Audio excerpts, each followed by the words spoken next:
Hello and good evening, all of you who is following me in this my journey. So today is 31st of May. अभी रात के 8:45 हो रहे हैं और आज संडे था तो मैंने सोचा था कि आज मुझे कंसिस्टेंटली पढ़ाई करनी कि मैं जितना हो सके उतना करूँगा आज. I have to break the momentum. जो ख़राब मोमेंटम चल रहा था उसमें उसको ब्रेक लगाना था और नया अच्छे से मोमेंटम स्टार्ट करना था. तो फिर भी काफ़ी डिफ़िकल्ट डेट था, मैं इतने अच्छे से पढ़ नहीं पाया पूरे दिन, पर मैं पूरे दिन लगा रहा. पर अभी जो है मैंने अभी तक 6 आवर्स पूरे कर लिए हैं और क्या कहते हैं कि वो जो कि अभी तक सबसे हाईएस्ट है, जो अभी तक मैंने जो एग्ज़ाम के बाद में मेंस की प्रिपरेशन में सबसे ज़्यादा 6 आवर्स किए हैं अभी तक. But this are the skyscrapers I am following and this are the buildings I have built till now. But today is 31st of May. कल से जून स्टार्ट हो रहा है, तो कल से मतलब एक साइकोलॉजिकल इम्पैक्ट होता है कि न्यू मंथ है तो हमें और मेहनत करनी है कि इस मंथ में हम सबसे बेस्ट करेंगे. सो इस मंथ में मैंने 212 आवर्स किए हैं अभी तक. 28 मिनट्स, हो सकता है 1 घंटा और ऐड हो जाए या फिर 1.5 घंटे, पर it will and it like this. मैंने अभी तक जो सबसे ज़्यादा पढ़ा एक महीने में वो था 229 आवर्स. तो जून में उसको ट्राई करेंगे, उसको ब्रेक कर सकेंगे 230 या 240 आवर्स. 240 आवर्स होगा तो मैं 8 आवर का एवरेज हो पाएगा. तो I will chase this 8 hours कि मैं 8 आवर्स का एवरेज कर पाऊँ. आज मैंने सिविल इंजीनियरिंग पे ही ध्यान दिया, पूरा सिविल इंजीनियरिंग ही पढ़ा था सुबह से. अभी शाम को मैंने एथिक्स स्टार्ट किया था because I was very bored. तो मैंने एथिक्स किया था. इसमें भी मैंने ना टॉपर्स कॉपी को एनालाइज किया था, जैसे कि ये है विजन आईएएस की आकांश धुल सर, जिनका 3rd रैंक आया था इस बार. तो मैं उनकी कॉपी पढ़ रहा था कि कैसे कैसे करना है. तो उन्होंने कुछ अच्छे अच्छे पॉइंट लिखे थे, तो मैंने उसको नोट कर लिया कि मुझे इसे नोट कर लेना अपनी नोटबुक में कि मैं अपने आंसर्स में कभी उसको यूज़ कर पाऊँगा. जैसे कि उन्होंने कहा है कि एंड क्या है, वो एग्रीगेट ऑफ मीन्स है. तो ये बहुत ही अच्छा तरीका है लिखने का. मैं इसको जब मैं एग्ज़ाम में खुद से लिखूँगा तो मैं इस तरह से लिख दूँगा कि end is summation of all means we do.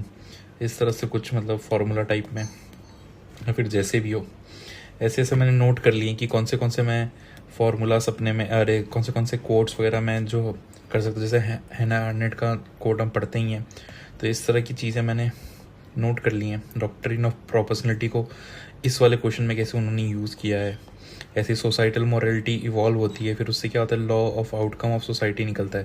तो इससे पता है कि जैसी मोरालिटी जब इवॉल्व होगी तब लॉज में चेंज आएगा.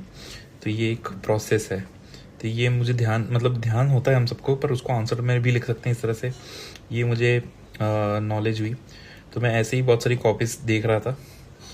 फिर जैसे ये बहुत अच्छा था, पॉइंट ये था कि अगर डिसेंट नहीं होगा तो डेमोक्रेसी नहीं होगी. No dissent is equals to no democracy. और अगर इन्फॉर्मेशन होगा तो ओपिनियन फॉर्म होगा, ओपिनियन फॉर्म होगा तो डिसेंट. तो जो इन्होंने इस तरह से जो आंसर्स लिखे हैं उसमें मुझे बहुत अच्छा लगा. तो होपफुली मैं अपने आंसर्स में इसको इनकॉर्पोरेट कर पाऊँगा. साथ ही में मैंने एक सर से बात की थी. वो सर ने 6 मेंस लिखे हैं अभी तक और 3 इंटरव्यूज़ में अपीयर हो चुके हैं. तो I talk to him about my strategy.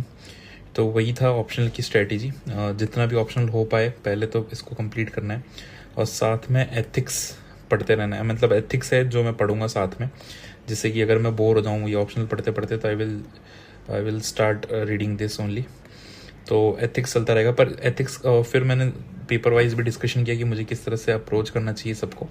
तो एथिक्स और ऐसे में ये बात हुई कि जो मैंने नोट्स हैं एथिक्स के, पहले तो मैं उनको रिवाइज कर लूँगा और उनसे मैं अगर ट्राई करूँगा कि 1 पेजर नोट्स बन जाए. 1 पेजर नोट्स बन जाएंगे, उसमें थोड़ी थोड़ी जगह छोड़ देंगे. मतलब अगर 16-17 टॉपिक हैं एथिक्स में तो उन सबको एक पेज पे लिख लूँगा मैं. और उन सब में जब अगर सपोज करप्शन है एक टॉपिक, तो करप्शन में कोई कोट मिल गया, कोई डेटा मिल गया, कुछ समथिंग मिल गया, कोई डायग्राम वगैरह मैंने बना लिया टॉपर्स कॉपी से, तो मैं उसमें ऐड कर दूंगा. और इस साथ में मैं टॉपर्स कॉपी को रिफ़र करूँगा कि टॉपर्स ने उन टॉपिक पे क्या आंसर लिखा है और उसमें कुछ अच्छे अच्छे पॉइंट्स हुए तो मैं उसमें ऐड कर लूँगा.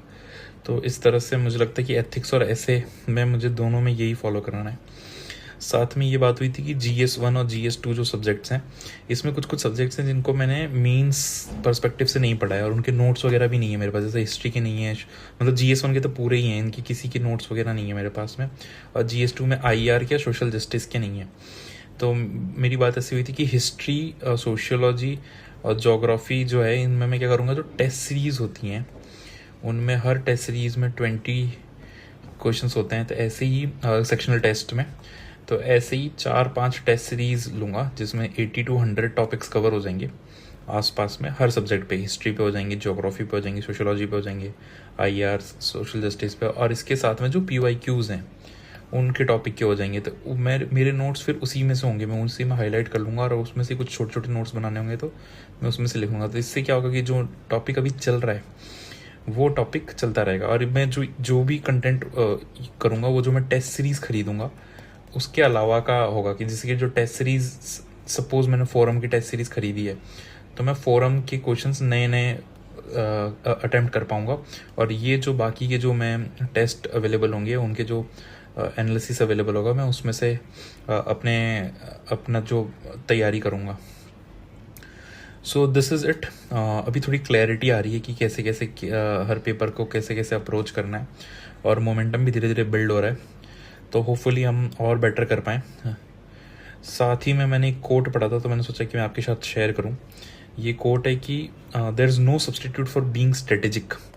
मतलब मुझे भी ये लगता है कि आप हार्ड वर्किंग हो सकते हैं, हार्ड वर्किंग कोई भी हो सकता है हमारे में, पर जो स्ट्रेटेजी बनाकर काम करना है ना, वो बहुत ज़रूरी है। क्योंकि अगर हम स्ट्रेटेजी के बिना काम करेंगे तो हार्ड वर्क भी करेंगे तो थोड़ी देर में हम लोग बहुत थक जाएंगे, और फिर उसका कुछ यूसेज नहीं होगा।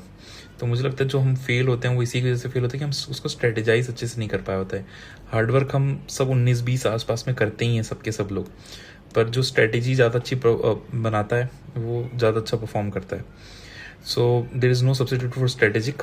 Maximise growth, you must develop strategies, that's the law of design. जो डिज़ाइन हम करते हैं, जो डिज़ाइन की प्रोसेस होगी, शायद ये बुक या फिर जहाँ से भी ये जॉन मैक्सवेल ने जहाँ पे भी लिखा होगा, वो कुछ डिज़ाइन रिलेटेड बुक्स होंगी, उसमें होगा। पर जो डिज़ाइन है, law of design, everything is design. तो मुझे लगता है कि अगर हम प्रिपरेशन भी कर रहे हैं उसमें भी हमको स्ट्रेटेजाइज होने की बहुत ज़रूरत है, कि हम कहीं एक्स्ट्रा एफर्ट ना डाल दें। मैं जो है 80-20 रूल में बहुत मानता हूँ कि हमको जैसे कि 80% रिजल्ट पाने के लिए 20% मेहनत करनी है, और नेक्स्ट 20% रिजल्ट पाने के लिए एक्स्ट्रा 80% मेहनत करनी है। तो मैं पहले ये 80% तो पूरा कर लूँ, अरे ये 20% तो पूरा कर लूँ जिसमें 80 की रिज़ल्ट आ रहा है मेरा।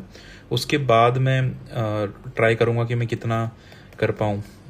तो पहले मुझे ये करना है कि मैं बड़ी बड़ी चीज़ें लेकर बैठ जाऊँगा, तो छोटी चीज़ें नहीं हो पाएंगी।